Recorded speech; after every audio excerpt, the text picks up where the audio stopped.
Hey everybody, welcome back to the Plays and Fades YouTube channel. I'm your host, Gordo Gambles, and welcome back to our full card breakdown. This time for UFC Vegas 90, we have ourselves 13 more fights, a fun main event between Brendan Allen and Chris Curtis, and 1 week closer to UFC 300. This is the final fight card before what is the biggest card of not only the year, but probably the past decade here, with it being a century card here, 300, and is one that I'm definitely looking forward to.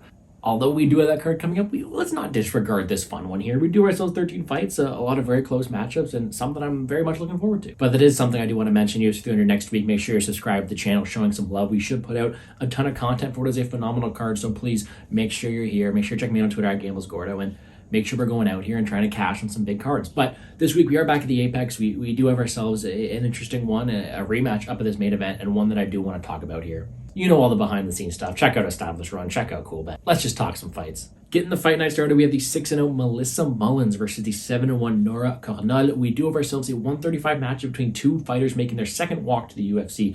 If you don't recognize Mullins, that's probably because she was Melissa Dixon beforehand. A little name change now, and looking to keep this undefeated record here. You may see the undefeated record, go, wow, this is a really good prospect, expensive on DraftKings. She is really touted for the top. I don't think so. I think she lacks a lot of things, especially in defensive striking, but what she does have in this matchup is a very clear path to victory. Mullins is a very dominant wrestler that where she wants to fight her fights, where we just saw Campbell go out there, be taken down and dominated by Jocelyn Edwards, which is not a good look. This is a clear striker versus grappler matchup, one where I actually think Campbell will be able to hold her own on the feet, be the better striker of the two, but on the mat, it's night and day. Mullins has the ability to go out there, land takedown, be dominant from top control, threaten submission, threaten positions. She is going to be the better wrestler of the two. And when Hernandez stuck on bottom against Edwards the same way she was there, I do think it's a clear path for Mullins to go out there and have success. Now, with the lack of striking defense from Mullins and how green she is in MMA, I'm not going out there and laying chalk here, but this is a spot where I do think she wins at a high clip. The question comes now on DraftKings, is it worth 9.3K? Because a 72-point win in her debut is definitely not ideal. But that's one where she went out there and didn't land a takedown. Now she's a clear path to victory on the ground, and she's someone who I don't think people are going to want to play too much. Walker up top, Campbell for sure, Brendan Allen. These are people who I think people are going to revolve to, and I do think Mullins could be a sneaky play. She's definitely a second-tier option. She's not my favorite up top, but she does have a clear path to victory with takedown upside and some sneaky finish upside against someone who is not very good on the mat here in Cornolle. So give me Mullins as a pivot off the top end, as a contrarian play, getting some leverage off the other positions up top, and hopefully having her go out there, land takedowns, and be a solid contrarian option. Again, not the cream of the crop, very low-level WMMA, but one where I do think she has a path, and a path that could score well in the making. So give me Mullins. I do think she gets it done via wrestling. Probably decision, but a late finish is definitely on the table, and I think she remains undefeated. Next up, 7-2 Dylan Budka versus the 4-0 Cesar Almeida. And this is kind of a striker versus grappler matchup as well. Almeida, 4-0, former kickboxing legend, let's put it that way. Very, very good level of competition. Has fought everybody over there in kickboxing, Pereira, all that kind of stuff, and has fared well. He is a very well-versed kickboxer, now trying his hand in MMA. In doing so, 4-0, good for you, but 36 years old, a guy who still has an untested ground game. There are questions to be answered. He is working with a good camp at Extreme Couture, and there's no doubt that he will be the better striker of the two in this matchup, but he's facing the mindless Hulk in Dylan Budka. Dylan Budka is a guy who, no other way to put it than he's a dog. He's a very, very hard worker. He's going to go out there. He's going to force exchanges. And he may not have the prettiest style. I mean, his fight on Dana White Contender Series was one of the worst I've seen. It was awful. But he knows what he has to do to win. He has to go out there and outwork his opponent. He wants to clinch against the fence. He wants to go out there, take people down, work them, tire them out. And he has the better work ethic. He has the better mentality. And I do think he is going to pose a threat that Almeida's never seen before. Almeida's been crushing cans in the regional scene, being the better striker. And in this case, he's going to have to wrestle for 15 minutes. Of course, Almeida can go out there and be the better striker. There's no doubt about it. But I don't think I've seen anyone more determined than Budka, a guy who's going to go out there and push against the cage, make you work. And in doing so, I think Budka has a path to go out there and have success. I like the work ethic, and I always do seem to go towards these wrestlers. Now, there is always the concern that the damaging strikes might be more for Almeida, but Almeida really is a question mark on the mat, considering he's a kickboxer. And I do think Budka is going to push a pace and pressure that will look to tire him and be able to win those exchanges. I am picking Budka here. I did get it on an early number, and I do think his wrestling, his mentality, and his forward pressure should lead him towards victory here. But it is a very, let's say, risky matchup for him here. There's no doubt Almeida be the better striker. That makes for a very interesting dynamic. Of course, I can see the knockout upside for a guy like Almeida, and that could allow him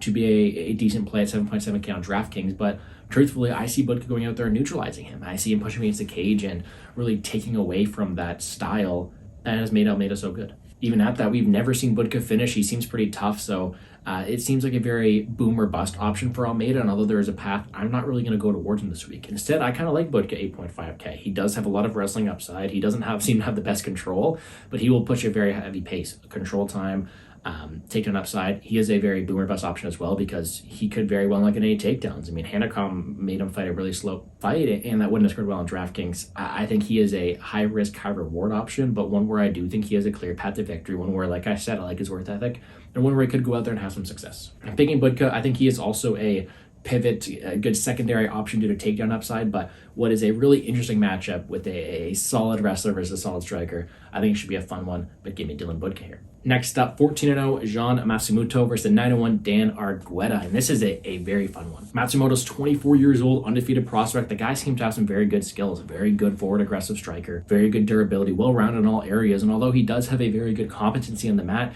is a guy whose biggest flaw seems to be that defensive wrestling. He's a guy who can be taken down, but on the feet, don't want to mess with a guy. Forward pressure, very accurate, good power, and good versatility in his strikes. So he's a guy, Dan Argueta, who maybe his kryptonite, maybe I just said his one weakness was the defensive wrestling, and Dan Argueta is an offensive wrestler. Dan Argueta go out there, push a solid pace. He's a very, very good wrestler in his own right. He likes to go out there and establish top control position, threaten submissions from top like he did against Ronnie Lawrence, and I like his work rate. I like his ability to go out there and continue to push a pace, and he seems to have a solid fundamental game striking on the feet as well. Now, to me, this is a really tough one to call. There's no doubt about it. I do think that the better striker of the two is Matsumoto, and he is the more explosive guy on the feet that I think could win optics that way. But the better control grappler here is Argueta. And Argueta is a guy who I think can go out there, land takedowns, have success from top position, threaten things that Matsumoto's never seen before, and make it for a very, very close, compelling matchup here. I do not have a compelling argument for either side. I do not have the strongest take in this one, but I do think when it comes down to a fight being so close, I'm going to edge towards the underdog here in Dan Argueta on DraftKings. 7.4K. He is someone who has a clear path to victory on the mat, whose wrestling should be a big upside here. And last time he had a clear wrestling advantage,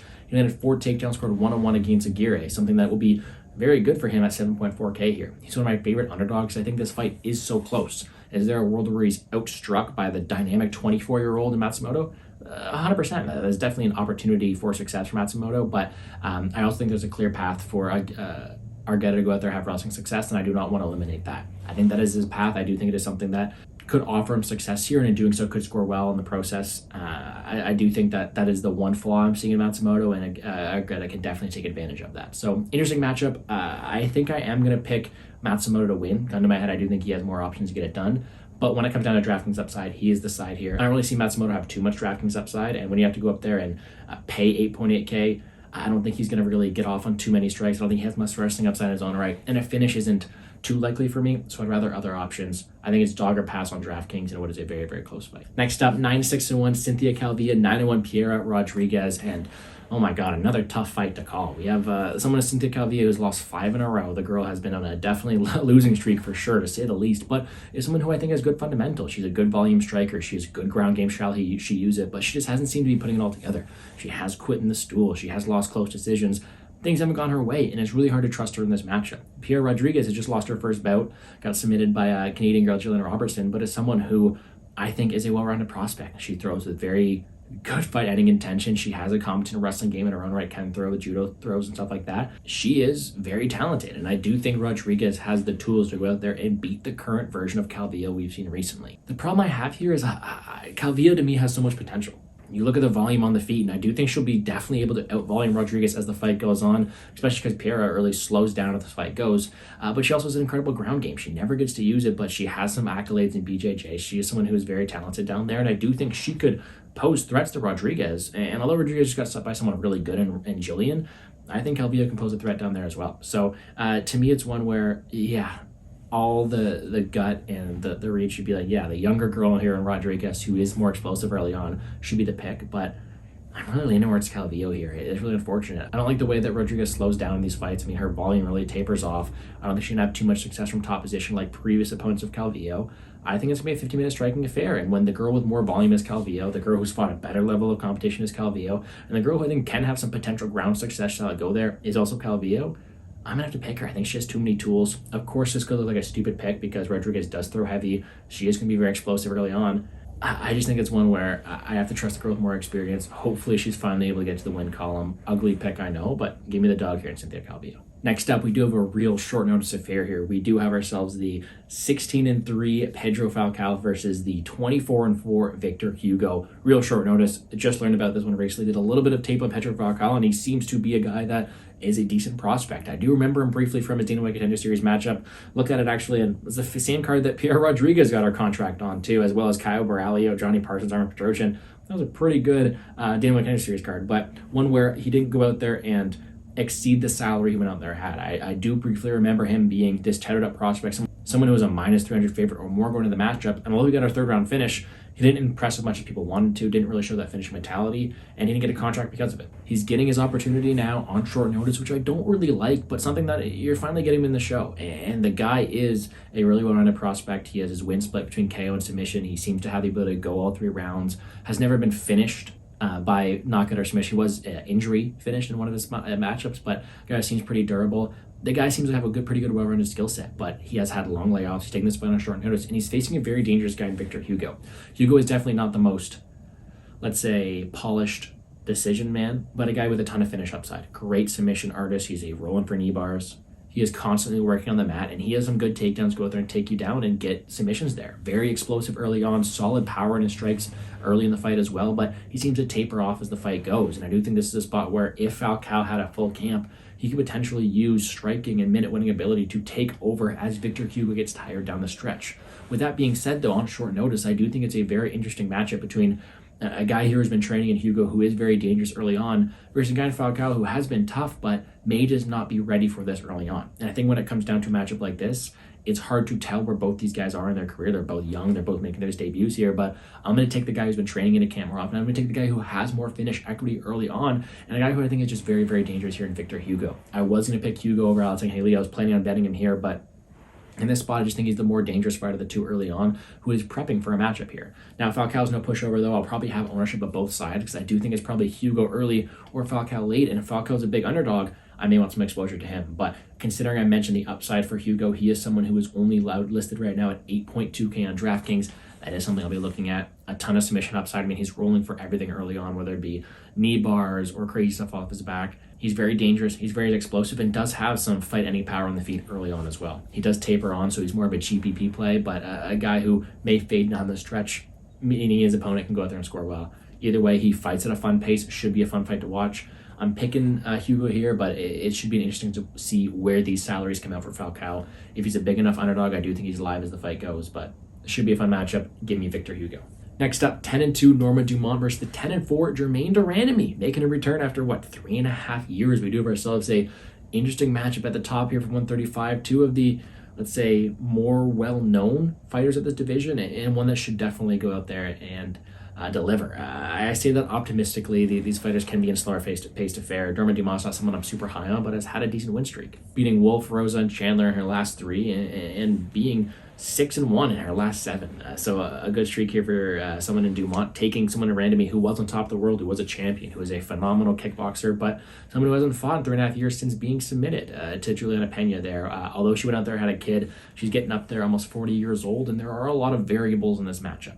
3-4 years ago, GDR is a minus 400 favorite. She's a phenomenal striker. Dumont has been a rock before. Dumont is more of a clinch fighter. But in this matchup here, I think that could be a clash of styles.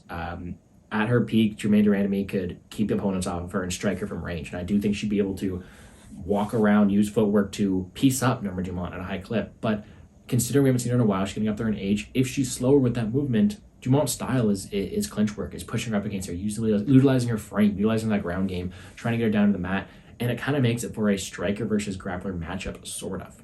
I am still going to pick Germaine de Randamie here.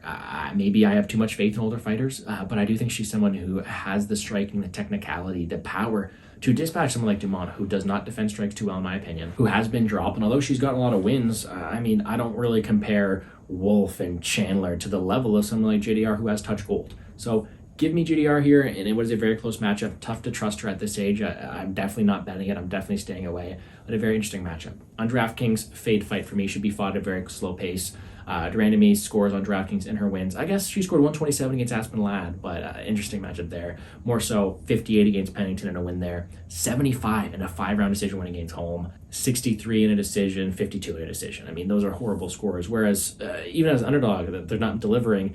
Dumont as a favorite here scored 90 in a decision win against Chandler, 63 against Rosa, 73 in a 5-round decision over Ladd, 68 over Felicia Spencer. I mean, both these girls are not phenomenal DraftKings scores, and I won't be getting them too much.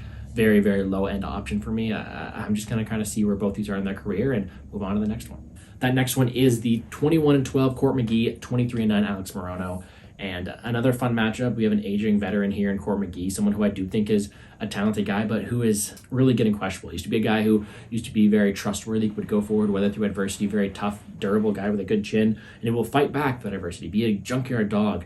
But coming out back-to-back knockout losses, especially first round of Mark Brown last time, it's very concerning to see his chin deteriorate. He's turning 40 years old this year. He's definitely not the freshest, but he's a dog. He does have a good solid ground game. He does have some good volume, and if he can absorb the damage, he tends to be able to walk through the fire and land his own damaging shots. His opponent, Alex Morono, seems to be a well-rounded guy who I'm not maybe the biggest fan of, but a guy who you definitely have to give his respect to. He has skills in all area, good volume, good ground game, ability to fight through adversity. Does have a questionable amount of durability sometimes, but a guy who seems to be a pretty smart fighter and a cerebral fighter to go out there and utilize all aspects of his game. Good volume, good jab, good leg kicks, a really good ability to stay in the fight, and is someone who I think is a tough matchup for anybody. And when we're comparing these two, I just think it's a tough one to make a case here for Court McGee. Court McGee, I don't think he's going to have the better wrestling or jiu-jitsu than Morono. He's definitely not going to have the better volume or cardio. And at this point of his career, I don't think he has the better durability either. So all these signs are pointing to Alex Morono having success to get it done.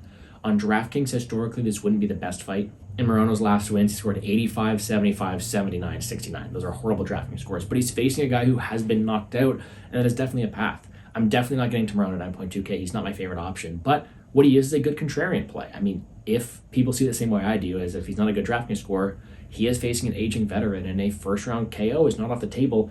He is a good contrarian pivot play to get off of the chalkier plays like Walker or Campbell or Allen. Dog-wise, like I mentioned, it's hard for me to make a case for Court McGee. I do think they're a better underdog with more paths to victory, but historically, he's been a guy who's been able to stay in the fight, and if you do think he's able to have early wrestling success, he could be a low-owned option, but I don't really see it.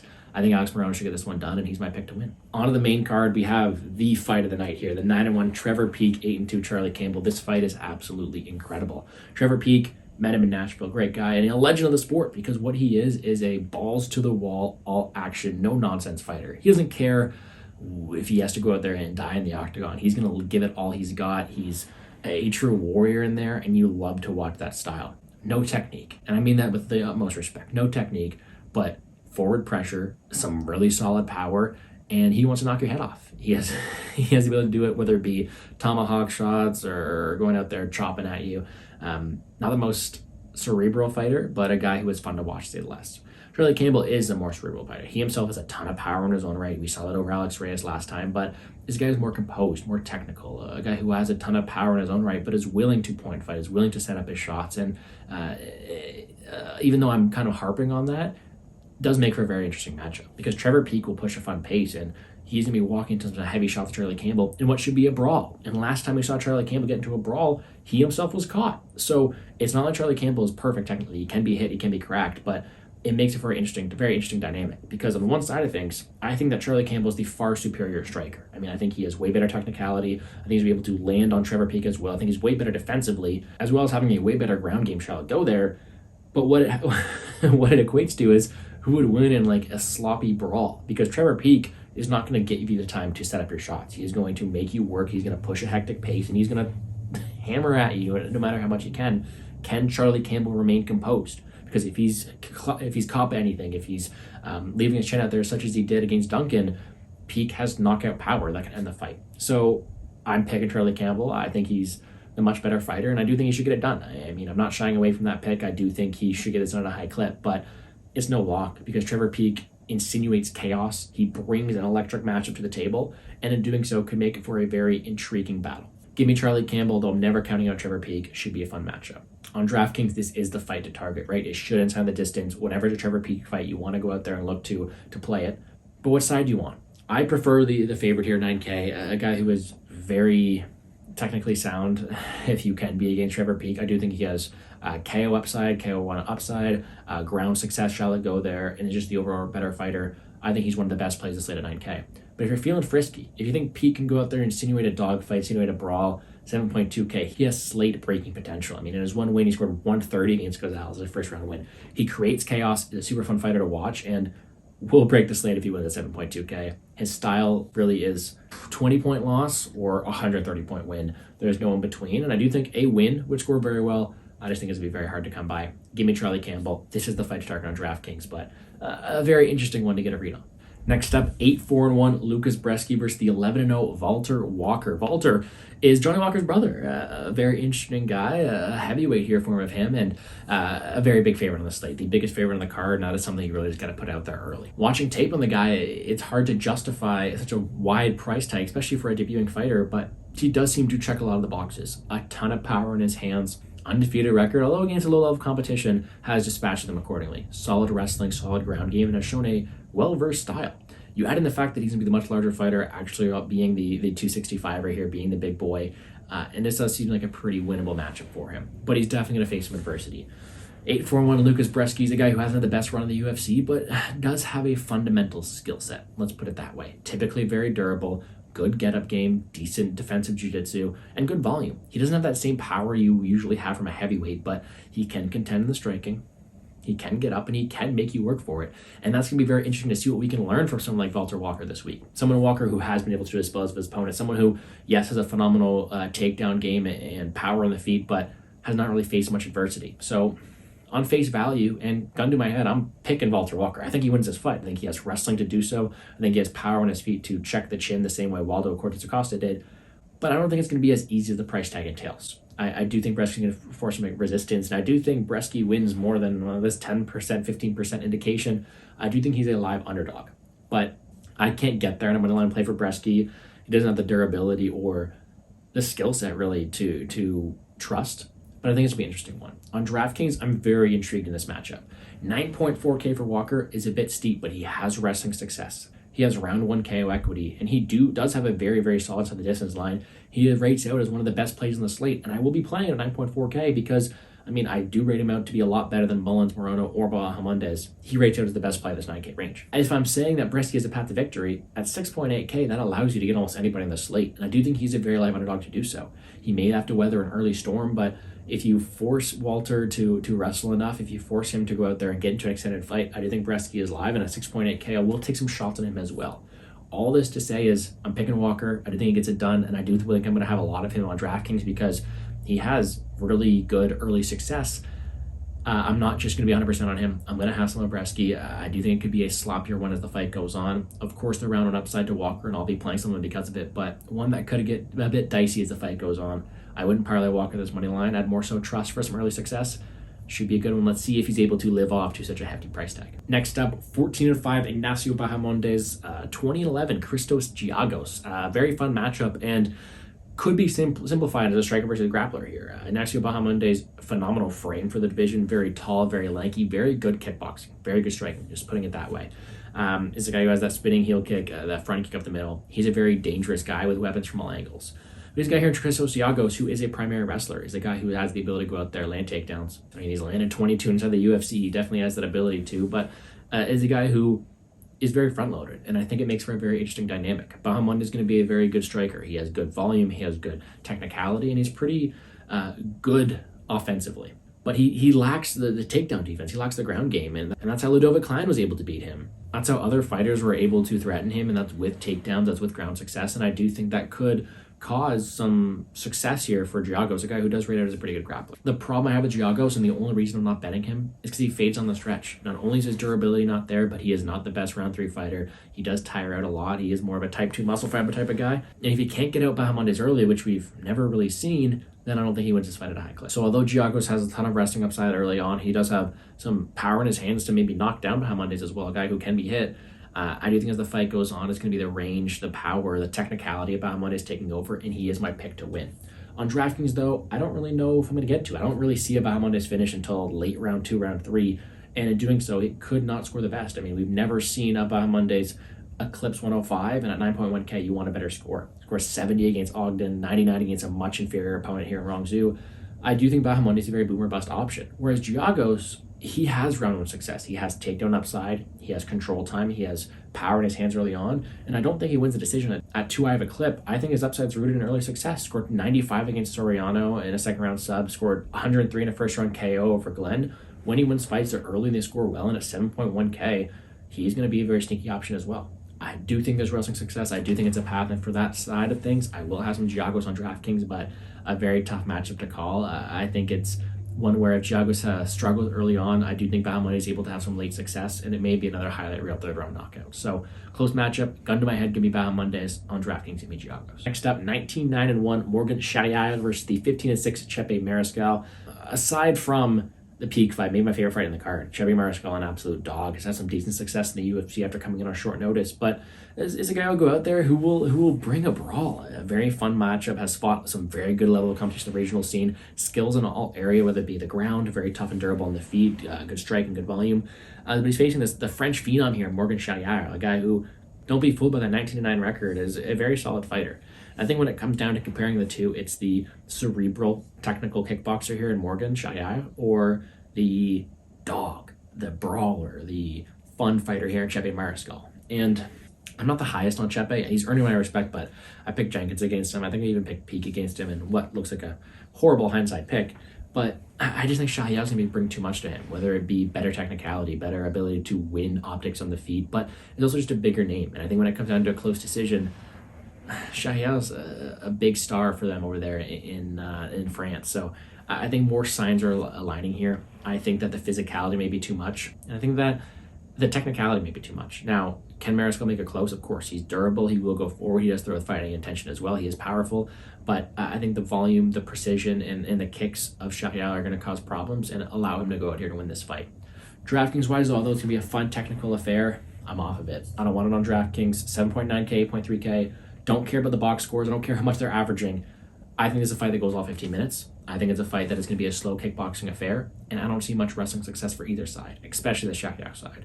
If Morgan gets the fight he wants, it's going to be a distant kickboxing affair, and I just don't think it's able to outscore a Hugo or a Budka or Hernandez or all these guys we're going to talk about. So I'm not really on it too much. I guess you can make the case for Mariscal and wrestling success, but I don't see it all too often. I think it's going to be a slow affair, genuinely, and I think it's going to be a fun one. I think it's going to be a great one to watch, but not much wrestling success, not much knockdown upside.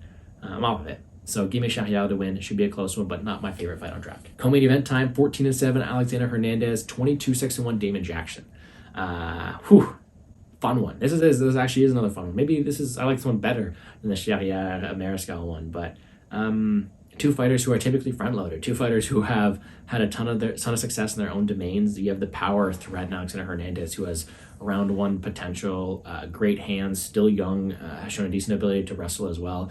Is a very big muscle, explosive guy. Or you have a guy in Damon Jackson who is a pressure grappler, a very relentless guy to go out there and have success, very dangerous in his own right, and a guy who seems to be boom or bust. If he can't have that wrestling success, will tire down the stretch, has a questionable chin in his own right, makes it for a very interesting dynamic. I'm struggling on this one, but I think I'm going to go with Alexander Hernandez here. I may not agree with the price tag, but I think when it comes down to who's able to fend off the other guy better, it's going to be Alexander Hernandez. Damon Jackson's going to be on him early in the fight, take him down, look to wear on him, and that's never good with Alexander Hernandez, especially with his cardio history. But I don't really see Damon Jackson dominating him. I don't see him going out there and submitting him early. I think Hernandez is pretty good fundamentally on the ground. I think he has the ability to hold his own in the wrestling with his big frame and his physicality. On the feet, I don't think it's any question. I think the power of Hernandez is going to be dangerous for Damon Jackson the whole time. And although Damon Jackson has had some solid wrestling success, it's when people aren't putting up adversity. It's like when he's facing a Campbell, a Kirk, or a Rosa, where he's able to have this round 2, round 3 success. It's when he's being a dog out there. And people have been able to shut his lights out. Ige, Quarantillo, Topuria. I'm not comparing them to Alexander Hernandez, but I do think Alexander Hernandez is a big threat in this matchup. And I do agree he should be favored. To this extent, maybe not. And that's kind of to my next play. Where on DraftKings, I do think Damon Jackson's a very live underdog. Gun to my head, I am still picking Hernandez. Like I mentioned, though, DraftKings is the fight I do want. 7.5K when Damon Jackson wins fights. He scored 101, 79, 106, 112. Very good scores because he does have the wrestling success, and I do think he's going to have to tame the beast here in Anthony Hernandez early on. Tame the beast here in Alexander Hernandez early on. So I do think wrestling success is there, and at 7.5K, that's a very high ceiling. Whereas Alex Hernandez is a phenomenal DraftKings scorer. In his finish wins, scored 111 against Gruchmacher, 108 against Breeden. He has been very active too, so hopefully he's improving on that cardio, but a guy who is very dangerous to get that finish. And I do think at 8.7K, he has knockout upside. And I do think he is going to have to stifle the offensive pressure that Jackson's going to bring towards him early. So very fun matchup. I do think it ends out of the distance. I do think both these guys are able to have success in their respective areas, but gun to my head, I'm picking Hernandez. I do think Damon Jackson's very live underdog though, and it should make for a very fun co-main event. Last but not least, 23-5, Brendan Allen, 31-10, Chris Curtis. Main event, fun matchup here. Rematch actually, where Chris Curtis is able to have a pretty big upset in the first one with the striking, but when we're two different styles, right? Now we have Brendan Allen, who's riding a huge win streak, is now 6-0 since last fighting Chris Curtis. That was his last loss, the last 7 too, whereas Chris Curtis has been in some close ones. He's lost some, that's for sure as well. He did beat Barrio, but was on his way to losing against Imavov, lost against Gastelum, lost against Manson. Up and down for a guy like Chris Curtis. And the breakdown's going to remain the same despite their streaks, and I picked Allen before, and I think I'm going to pick him again here. Allen is a guy who I think has more tools to get it done. I think on the feet, Chris Curtis is the better defensive striker, but Brendan Allen has some good offense of his own right. Curtis may have more power and better durability, but when it comes down to pure technique and volume, Allen's going to have volume. He's going to have kicks as well. He's going to have the ability to compete in the feet, and the discrepancy on the ground is far larger than the discrepancy on the feet. On the ground, that's Brendan Allen's realm. He's a very solid wrestler, very good top control, a very dangerous guy, and I do think he has weapons to get this fight down to the ground and weapons to finish this fight. He is also the guy who has more time to prepare for this one because Curtis is taking it on short notice, so this is one where I am favoring Brendan Allen. Do I think it is a runaway matchup, though? Definitely not. Chris Curtis has shown incredible takedown defense. He has shown to be a very big problem for as long as he's in this fight, and he has not been finished in the UFC yet, so that makes it for a very interesting dynamic. If Allen cannot get him out of there, Curtis may really be his kryptonite. So on face value, I do think Allen has the skills to get him out of there, and he is going to be my pick because of it, but would I be surprised if Curtis is able to stuff the takedowns, tire him out, and have a late KO in round 3, 4, 5? No, it's a possibility, and because of that duality and because of that opportunity, I do think this is another pivotal play on DraftKings. 8.9K, Brendan Allen has scored great recently. 118 against Silva, 107 against Jodko, 86 against Craig in what was a different matchup there, but he has shown finishing ability, he has shown ability to dominate on the mat, and he's a very pivotal play once he's able to get it down there. Flip side of things, when Curtis is winning fights, I mean, that knockout against Allen, he scored 106, scored 101 against Hawes, 86 and win against Barrio, 94 against Buckley. The guy has good volume, he has good power, he has knockdown potential, and I do think his path to victory is fine to the knockout. The better minute winner here, in my opinion, is Brendan Allen, but it is that power threat of Curtis and the ability for him to have some success. So if Curtis wins this fight, 7.3K, very dynamic, very high ceiling in that right of things, but should also be a popular option at 7.3K. Super fun matchup though. I'm picking Allen. I do think it's a done, but I'll have ownership of Curtis, that's for sure. I do think his style, when fought at the best of ability, could pose problems for Brendan Allen here. So fun matchup, but give me Brendan Allen. That's going to do it for me here on the Plays and Fades YouTube channel. I quickly run into my quick picks, taking Brendan Allen, Anthony Hernandez, Morgan Charriere, Ignacio Bahamondes, Walter Walker, Charlie Campbell, Alex Morono, Jermaine Durandamy, Cynthia Calvillo, John Matsumoto, Dylan Budka, and Melissa Mullins, as well as Victor Hugo in the new fight. DraftKings-wise, a ton of fights I really want to target, right?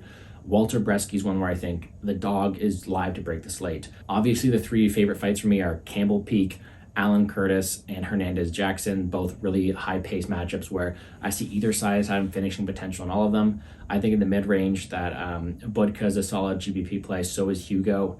And as underdogs, Almeida, Jackson, Argueta, Peak, Curtis, Giagos. You have a ton of high upside, high leverage spots that I do think are good plays, and hopefully my breakdowns for the video are able to help you guys have some success in your DraftKings lineups this week. Reignmakers wise, highest ceilings, Walker, Campbell, Allen, Hugo, and let's go Mullins as well. Wise, I have a play on Budka lined up already, and then I'm kind of attacking the prop market. I think Bahamondes by sub was something that I was looking at there. I think Mullins is going to have knockout potential. I think even plus 600 Jermaine Durandamy by KO is also on the table as well. But one where maybe I'll save the units, maybe have some fun with it, not risk too much, and really go after it for next week for UFC 300. That should be a very fun one, and hopefully you guys are checking me out there. Make sure to hit the like button down below, subscribe to the channel, check out the best bets video out this week on CoolBet. Check them out on Twitter. Check me out on Twitter at Campbell's Gordo. Show some love there. I wish everyone the best of luck on all your DraftKings and betting endeavors, and let's make some money, guys.